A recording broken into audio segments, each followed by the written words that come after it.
নমস্কাৰ, মই বিমলা বুঢ়াগোহাঁই আপোনালোক সকলোকে মোৰ চেনেলৰ অন্য এটা ভিডিঅ'লৈ পুনৰবাৰ স্বাগতম জনাইছো। আশা কৰো আপোনালোক সকলোৱে ভালে আছে। আজি মই মোৰ অন্য এটা ভিডিঅ' আপোনালোকৰ ওচৰলৈ লৈ আহিছো।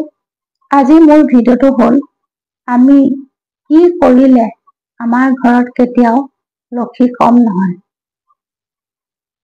আমি আমাৰ ঘৰত এনে কি কৰিলে আমাৰ ঘৰত লক্ষীয়ে সদায় থাকিব, তাৰ ওপৰত আজি ভিডিঅ'টো আপোনালোকৰ ওচৰলৈ মই লৈ আহিছো।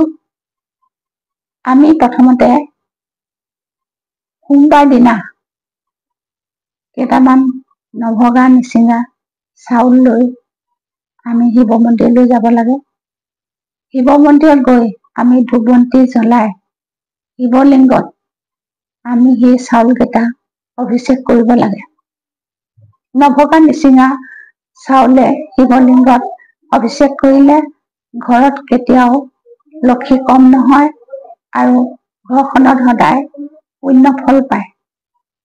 আজি মোৰ ভিডিঅ'টোত আমি কি কৰিলে আমাৰ ঘৰত লক্ষী সদায় বাস কৰিব তাৰ ওপৰত মই আপোনালোকৰ ওচৰলৈ আগবঢ়াই দিলো।